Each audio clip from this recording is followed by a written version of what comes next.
오늘 함께 읽은 본문에서 가장 처음 등장하는 문장인 십자가의 도를 다른 말로 한다면 예수님 가신 길이라고 할 수 있습니다. 우리 한글 성경에는 길도자를 써서 도라는 단어를 사용하지만 원어 성경이나 영어 성경을 보면 도라는 말의 뜻은 원래 말씀입니다. 그렇지만 도라는 단어를 넓게 해석할 때에는 말씀이 포함되기 때문에 저는 십자가의 도라는 말을 좋아합니다. 예수님은 우리가 마땅히 따라야 될 길이고 진리이시고 생명이신데 그 길을 당신께서 먼저 가신 것입니다. 우리들도 갈팡질팡하지 말고 예수님 가신 그 길을 가야 하는 줄 믿습니다. 그래서 저는 오늘 설교 제목을 십자가의 길이라고 정했습니다.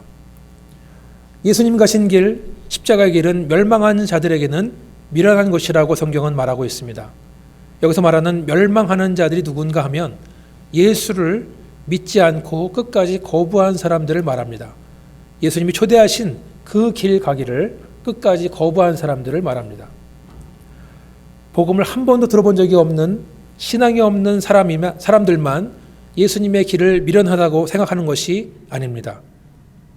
문제는 스스로 예수를 믿는 성도라고 말하면서도 예수님이 가신 그 길을 미련하다라고 생각하는 사람들이 적지 않다는 것입니다.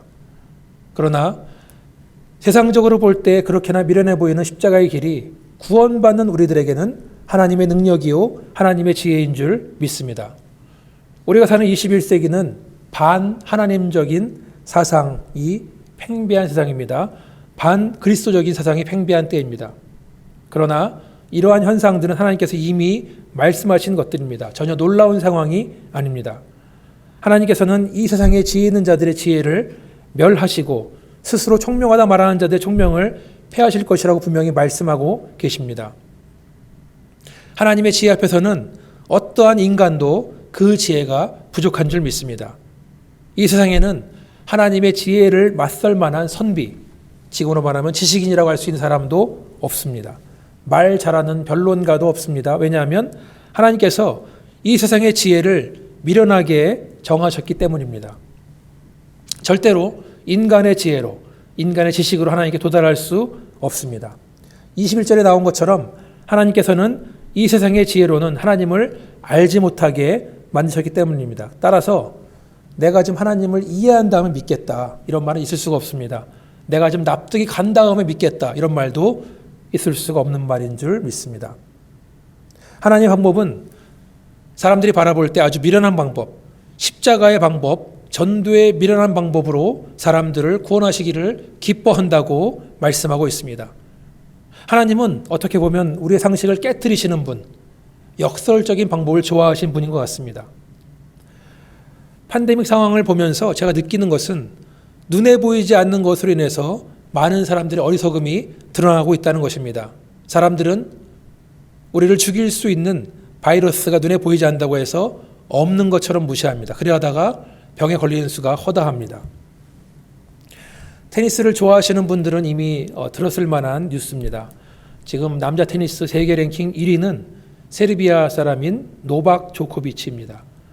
그는 세계 최고의 테니스 선수로서 그동안 벌어놓은 상금도 어마어마한 사람입니다. 그런데 이 팬데믹 때문에 모든 국제 경기가 취소가 되고 어쩌면 7월 달에 돼서야 경기를 하겠다라는 말이 들리고 있습니다. 그렇지만 그때가 되면 코로나로부터 사람을 지키기 위해서 사회적 거리두기를 두고 예방을 철저히 한다는 소식이 있었습니다. 그러나 조코비치는 이러한 테니스 협회의 태도를 비판했다고 합니다. 그리고 자기는 절대로 백신을 맞지 않겠다. 만약에 모든 선수에게 백신을 주게 한다면 나는 은퇴하겠다고 말했다고 합니다. 그리고 한 걸음 더 나가서 자기가 체력이 있기 때문에 자기 힘으로 개인적으로 아드리아 투어라는 테니스 대회를 개최했습니다. 그래서 1차 대회는 자기의 조국인 세르비아에서 열었고 2차 대회는 크로아티아에서 3차, 4차 준비를 하고 있었다고 합니다. 그런데 1차 대회를 할 때에 그는 코로나 바이러스부터 사람을 지키기 위해서 아무런 조치를 취하지 않았다고 합니다. 관객을 1000명만 받으려 했었는데 순식간에 그 표가 동나자 1000명을 더 받았다고 합니다. 그리고 경기장에 들어온 관객들은 사회적 거리두기를 둔 것이 아니라 촘촘히 붙여앉았고 대부분의 관객들은 마스크 쓰지 않았다고 합니다. 또한 경기에 출전한 어떤 선수에게도 의료적인 예방은 하지 않았다고 합니다. 그리고 1차 대회가 끝난 날 모든 선수들은 모여서 애프터 파티를 열었는데 문제는 그 파티에서 많은 사람들이 감염됐다는 것입니다. 어떤 선수의 부인과 5살짜리 아이도 그 파티에서 바이러스에 걸렸다고 합니다. 더 큰 문제는 조코비치가 선수들이 병 걸렸다는 소식을 알았음에도 불구하고 2차 대회를 크로아티아에서 열었다는 것입니다. 그리고 결국에는 확진자들이 계속해서 나와서 경기가 취소되고 그리고 결국에는 그 대회를 주최했던 조코비치마저 감염되었다는 소식이 들립니다. 나중에 조코비치는 사과문을 발표했다고 합니다. 저는 이 소식을 보면서 왜 많은 사람들은 하나님을 믿지 않는가에 대한 힌트를 또 얻었습니다. 그것은 우리 눈에 보이지 않기 때문에 그렇습니다. 코비드 바이러스가 우리 눈에 보이지 않는다고 해서 없다고 말하는 것처럼 많은 사람들은 하나님이 우리 눈에 보이지 않기 때문에 없다고 생각을 합니다. 문제는 코로나 바이러스는 한 2주 뒤에 감염이 나타나는 것이 있지만 하나님을 믿고 구원받거나 멸망을 당하는 문제는 죽을 때까지는 모른다는 것입니다. 히브리서 11장 1절에 나온 것처럼 믿음은 바라는 것들의 실상이요 보이지 않는 것들의 증거니 하나님을 믿는 믿음은 보이지 않는 것을 믿는 것인 줄 믿습니다. 사람들은 백문이 불여일견 눈으로 보는 것만 확실하다고 말하지만 보고 믿는 것은 믿음이 아닌 줄 믿습니다. 눈에 보이지 않는 것을 믿는 것이 진정한 믿음입니다. 눈으로 보고 증거를 확인하고 싶어하는 사람들에게 예수님이 가르친 길, 십자가의 길을 믿으라고 하면 그것은 미련한 길이다라고 말하는 것은 당연한 것입니다. 이러한 것은 사도 바울이 복음을 전하던 2000년 전에 고린도 지방도 마찬가지였습니다. 사도 바울이 복음을 전했을 때 유대인들은 표적을 구했고 헬라인들은 지혜를 찾았다고 합니다. 그러나 바울이 전한 복음은 바로 십자가에서 죽으신 예수 그리스도였습니다. 문제는 십자가 사건이 유대인들에게는 거리끼는 것이었고 이방인들에게는 미련한 것이었다는 것입니다.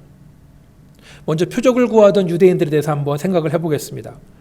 여기서 말하는 표적은 사인, 그러니까 표지판 혹은 이정표 같은 것입니다. 다시 말해서 어떤 길을 가다가 마리코파 16마일 써 있으면 그 길로 쭉 가다 보면 마리코파가 나온다는 말씀입니다. 그러니까 예수님이 행하신 모든 표적, 사인을 따라가다 보면 그 목적지에는 반드시 하나님이 있다는 것입니다. 예수님은 이 땅에 계실 때에 많은 표적을 보여주셨습니다.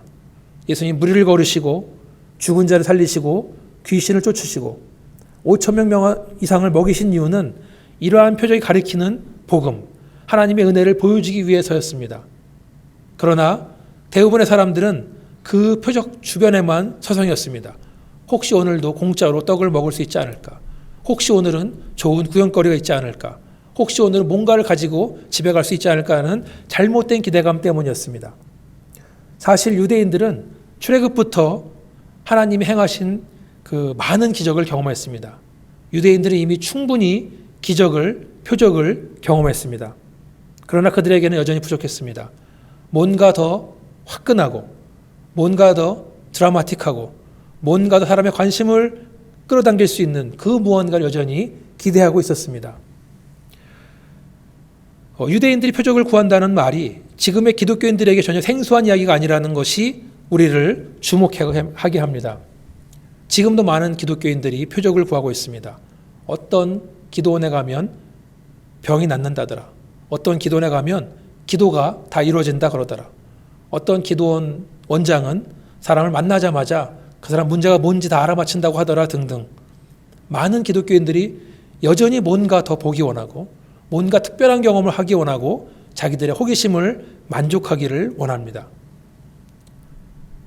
예수 그리스도 십자가가 유대인들에게는 거리끼는 것이라고 했는데 거리낀다는 것은 장애물을 말하는 것입니다. 베드로전서 2장 6절에서 8절을 보시면 성경에 기록되었을 때 보라 내가 택한 보배로운 모퉁이 돌을 시온에 두노니 그를 믿는 자는 부끄러움을 당하지 아니하리라 하였으니 그러므로 믿는 너희에게는 보배이나 믿지 아니한 자에게는 건축자의 버린 그 돌이 모퉁이의 머릿돌이 되고 또한 부딪히는 돌과 걸려 넘어지게 하는 바위가 되었다 하였느니라.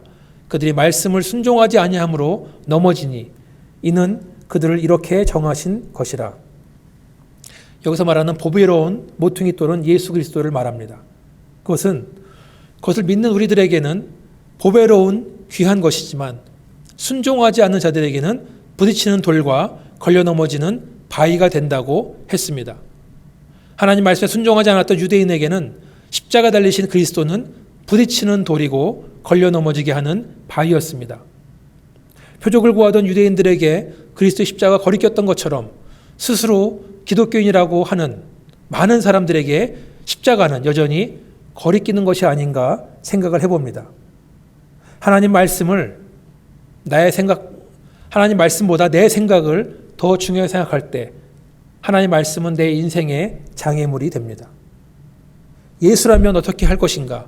인생의 중요한 선택의 순간에 예수님의 길을 따르지 않고 자기 욕심대로, 자기 마음대로 길을 간다면 예수의 십자가 사건은 우리에게 장애물과 같이 된다는 것입니다. 그것은 우리를 걸려 넘어지게 만들어 버릴 것입니다. 또한 예수의 십자가는 지혜를 찾는 이방인들에게는 미련한 것이라고 했습니다. 설교 초반에 말씀드렸듯이 하나님께서는 인간의 지혜로는 도저히 진리를 찾지 못하게 설계를 해두셨습니다. 인간이 아무리 지식의 탑에 올라간다 할지라도 인간의 지식에는 한계가 있습니다. 인간의 지식은 사람들을 반드시 멸망의 길로 인도한다는 것입니다. 그리스도의 복음이 유대인에게는 거리끼는 것인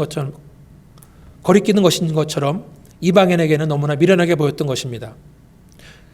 그러나 사랑하는 여러분, 복음을 무시하던 이방인들은 보물의 진가를 발견하지 못하고 그 밭을 팔아버렸던 땅주인처럼 정작 다른 사람이 보물을 찾을 때에 본인은 아무것도 몰랐다는 것입니다. 오히려 그들이 생각할 때에 미련한 것에 진짜 진리가 있었고 그들이 추구했던 지혜는 멸망으로 이끄는 허상에 불과했다는 것입니다. 제가 군대 가서 훈련소를 마치고 자대 배치 받았을 때 얘기입니다. 처음에 자대 배치를 받으면 신병은 자기소개서라는 것을 작성하고 내어반 고참들에게 일일이 신고를 하게 되어 있습니다. 제가 만들었던 소개서에는 제가 21살까지 살아왔던 자기의 이야기를 적는데 그 중에는 예수 믿고 구원받아서 신학교 다니다 군대 온 이야기가 들어있었습니다.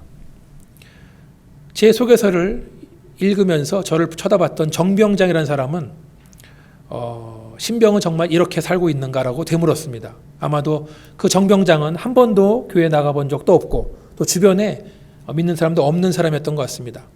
저에게 질문합니다. 그러면 술도 안 마시느냐? 예, 안 마십니다. 담배도 안 피냐? 안 핍니다. 그럼 친구들이랑 술집에서 놀지도 않느냐? 네, 술집에 안 갑니다. 이렇게 대답을 하니까 그 정병장이 저를 한참 바라본 다음에 이렇게 말하고 합니다. 그럼 너는 무슨 낙으로 세상을 살고 있느냐?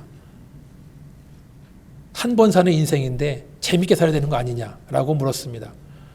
제가 한참 쫄병 자대 배치 첫날이었기 때문에 하늘 같은 고창 앞에서 어떻게 대답한지는 기억이 안 나지만 그 순간도 그렇고 이제까지 인생을 살아오면서 저는 제 인생이 재미없다고 생각해 본 적 한 번도 없었던 것 같습니다. 정병장에게나 그렇게 아까운 한 번뿐인 그 인생은 저에게도 마찬가지로 중요한 인생입니다. 그래서 예수 믿는 성도인 저는 이 인생을 정말 후회 없이 잘 살아야 된다고 믿었고 지금도 그렇게 믿고 있습니다. 세상 사람들은 그리스도인들이 미련하다고 말할 수 있습니다. 종교에 너무 심취했다고 생각합니다. 종교는 아편과도 같아서 머리가 세뇌되었다고 이런 말도 들었습니다. 그러나 사랑하는 여러분, 빌립보서 3장 7절에서 9절을 보시면 그러나 무엇이든지 내게 유익하던 것을 내가 그리스도를 위하여 다 해로 여길 뿐더러 또한 모든 것을 해로 여김은 내 주 그리스도 예수를 아는 지식이 가장 고상하기 때문이라. 내가 그를 위하여 모든 것을 잃어버리고 배설물로 여김은 그리스도를 얻고 그 안에서 발견되려 함이니 내가 가진 의는 율법에서 난 것이 아니요 오직 그리스도를 믿음으로 말미암은 것이니 곧 믿음으로 하나님께로부터 난 의라. 예수 믿기 전에 가졌던 모든 것들, 나에게 유익이라고 생각했던 모든 것들이 지금 보니까 나에게 해가 되는 것인지 믿으시면 아멘 하시기 바라겠습니다. 아멘. 사도 바울은 본인이 이전에 누렸던 그 모든 것들, 그가 추구해왔던 모든 것들을 배설물과 같이 여겼다고 했습니다. 왜 그렇습니까? 예수 그리스도를 만난 이후 사도 바울은 예수님을 아는 지식이야말로 이 세상에서 가장 고상한 것이라는 것을 발견했기 때문입니다. 예수님을 아는 지식이 가장 소중하기 때문에 이전에 가졌던 것들은 비교해 보니까 배설물과 같이 더럽고 냄새나고 불쾌한 것들이라는 것을 발견했기 때문입니다. 사람들이 십자가의 도가 미련하다고 해서 정말로 그것이 미련한 것이라고 착각하지 마시길 바랍니다. 전도가 미련하다고 평가하는 것을 두고 전도가 정말로 미련하다고 생각하지 마시길 바랍니다. 24절에 나온 것처럼 오직 부르심을 받은 모든 자들에게는 그리스도가 하나님의 능력이며 하나님의 지혜인 줄 믿으시기를 바랍니다. 우리가 한번 주목할 단어가 있습니다. 사도 바울은 고린도 교인들을 향해서 18절에는 구원받은 우리들, 24절에는 부르심을 받은 자들이라고 부르고 있습니다. 오늘 이 자리에서 하나님께서 우리에게 주시는 말씀을 함께 나누는 저와 여러분은 모두 구원받은 사람들이며 모두 거룩한 사명으로 부르심을 받은 사람임을 믿으시면 아멘 하시기 바라겠습니다. 아멘. 사도 바울은 고린도 교인들을 향해서 구원받았다, 구원받은 이들이다, 부르심을 받은 자들이라 이렇게 불렀지만 계속해서 오늘 본문의 뒷부분을 보면 또 이렇게 부르는 것을 볼 수 있습니다. 25에서 28절을 보니까 하나님의 어리석음이 사람보다 지혜롭고 하나님의 약하심이 사람보다 강하니라. 형제다 너희를 부르심을 보라. 육체를 따라 지혜로운 자가 많지 아니하며 능한 자가 많지 아니하며 문벌 좋은 자가 많지 아니하도다. 그러나 하나님께서 세상에 미련한 것들을 택하사 지혜 있는 자들을 부끄럽게 하려 하시고 세상에 약한 것들을 택하사 강한 것들을 부끄럽게 하려 하시며 하나님께서 세상에 선한 것들과 멸시받는 것들과 없는 것들을 택하사 있는 것들을 폐하려 하시나니. 지금 사도 바울은 고린도 교인들 향해서 너희 중에 지혜로운 자가 많지 않고 권력 있는 자가 많지 않고 좋은 집안에 태어난 사람이 많지 않다고 말을 하는 것입니다. 세상의 기준으로 볼 때 그렇다는 것입니다. 너무 이 말에 상처받지 마시길 바랍니다. 또 중요한 것은 다음 구절입니다. 그는 고린도 교인들 향해서 미련한 것들, 세상의 약한 것들, 천한 것들, 멸시받는 것들이라고 부르고 있습니다. 근데 중요한 것은 하나님께서 그렇게 연약하고 미련하고 천하고 멸시받는 사람들을 사용해서 세상의 강한 것들과 가진 것들과 있는 것들을 폐하신다고 하셨습니다. 어떻게 보면 성도가 이 세상을 살면서 너무 많이 누리고 사는 것은 신앙에 도움이 되지 않는 것 같습니다. 너무 권력이 많다, 혹은 너무 돈이 많다, 혹은 너무 잘났다, 난 너무 잘 나간다 등등 그렇게 한다면 아마 거기에는 유혹도 많고 경계할 것도 많은 줄 믿습니다. 차라리 조금 부족하고 조금 연약하고 낮은 자리에 있는 것이 예수 안에서 더 큰 복이라고 생각을 합니다. 하나님께서 우리를 그렇게 겸손하게 하신 이유가 바로 그 다음 절에 나옵니다. 29절에 보니까 이는 아무 육체도 하나님 앞에 자랑하지 못하게 하려 하심이라. 30절에 너희는 하나님으로부터 나서 그리스도 예수 안에 있고 예수는 하나님으로부터 나와서 우리에게 지혜와 의로움과 거룩함과 구원함이 되었으니. 자, 우리가 신앙생활하면서 추구하고 있는 것들이 있습니다. 그것은 30절에 나온 것처럼 지혜를 추구하고 의로움, 거룩함, 구원입니다. 그런데 우리가 착각하지 말아야 될 것은 지혜, 의로움, 거룩함, 구원은 우리 인간의 힘으로는 절대로 얻을 수 없는 것이라는 것입니다. 우리 힘으로 스스로 완성되는 것이 아닙니다. 그것은 하나님으로부터 나서 예수 안에 있어야 하는 것입니다. 우리 스스로의 힘과 노력으로 아무것도 할 수 없기 때문에 우리는 아무것도 자랑할 것이 없다는 것입니다. 겸손해질 수밖에 없다는 말씀입니다. 마지막 31절에 보니까 자랑하는 자는 주 안에서 하라 이렇게 했는데 결국은 그것도 자기 자신을 자랑하는 것이 아니라 예수 그리스도만 자랑하라는 것입니다. 나를 드러내는 것이 아니라 내 입술로, 우리들의 입술로 예수님만 자랑하라, 하나님께 영광을 돌려라 하는 말씀입니다.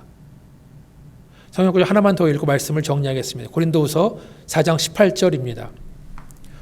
우리가 주목하는 것은 보이는 것이 아니요 보이지 않는 것이니 보이는 것은 잠깐이요 보이지 않는 것은 영원함이라. 설교 초반에 말씀드렸듯이 믿음은 보이지 않는 것들을 믿는 것입니다. 그러나 우리는 너무 보이는 것에만 집중하고 그것만 따라가는 인생을 살고 있습니다. 눈에 보이는 부와 명예와 권력이 중요하다고 생각하고 눈에 보이지 않는 죽음의 문제, 구원의 문제, 그리고 영생에 대한 문제는 없다고 생각을 한다는 것입니다. 코비드-19 바이러스가 눈에 보이지 않지만 분명히 이 땅에 존재하고 있는 것처럼 예수의 십자가 사건은 분명히 우리에게 있는 줄 다시 한번 깊게 생각하시길 바랍니다. 예수님은 당시에서 걸어가신 그 십자가 길을, 그 길로 우리를 초대하고 있는 것입니다. 우리가 각자 가정에서 동영상을 통해서 함께 예배를 드리는 것, 아이들과 함께 예배를 드리고 함께 기도하고 신앙생활을 하는 것, 또한 실시간으로 동영상으로 기도에 동참하는 것, 보는 사람이 없지만 성실하게 헌금 생활하고 있는 것, 이런 모든 것들은 세상 사람들의 기준으로 볼 때에는 참으로 미련하고 이해할 수 없는 일입니다. 그러나 저 여러분은 이렇게 신앙생활을 하는 것이 우리를 살리는 것이라고 믿으시기를 주님의 이름으로 축원합니다. 팬데믹 상황으로 교회는 점점 어려워진다고 사람들은 말합니다. 성도는 줄어든다고 말하고 있습니다. 그러나 이러한 팬데믹 상황이야말로 제대로 믿는 성도들의 신앙이 확인되는 기회가 되는 줄 믿습니다. 우리의 신앙이 퇴보하는 것이 아니라 우리와 함께 하시는 성령 안에서 그 신앙이 더욱더 성장하는 저와 여러분 되시기를 주님의 이름으로 축원합니다. 그리고 사랑하는 여러분들 각자의 자리에서 신앙생활을 잘 하시면서 마스크도 잘 쓰시고 외출 후에는 비누로 손도 잘 씻는 것을 잊지 말고 지켜서 건강히 보내시기를 바라면서 설교를 마치겠습니다. 기도하시겠습니다. 십자가의 길이 유대인에게는 거리끼는 것이고 이방인에게는 미련한 것이라고 했지만 우리들에게는 그것이야말로 하나님의 능력이고 하나님의 지혜인 줄 믿습니다. 우리는 지금 팬데믹이라는 엄청난 상황 속에서 살고 있지만 하나님께서 여전히 우리를 구원하시고 우리를 당신의 거룩한 사명으로 부르시는 줄 믿습니다. 눈으로 보이는 것들, 언젠가는 사라지는 것들, 썩어버릴 것들, 그 신기루처럼 따라가는 세상을 살면서 우리는 예수님이 걸어가신 십자가 그 길을 온전히 알고 그 길을 따라갈 수 있도록 도와주시기를 원합니다. 또한 예수께서 보여주신 그 사랑과 희생 그리고 주기까지 순종하신 그 겸손을 배울 수 있도록 하나님 도와주시옵소서. 그리고 지금 머릿속에 기도하고 있는 예배드리고 있는 모든 성도들의 모임 속에 함께 해주시고 저들의 헌신을 통해서 영광을 받아 주시옵소서. 이 모든 말씀을 예수님 이름으로 기도했습니다. 아멘.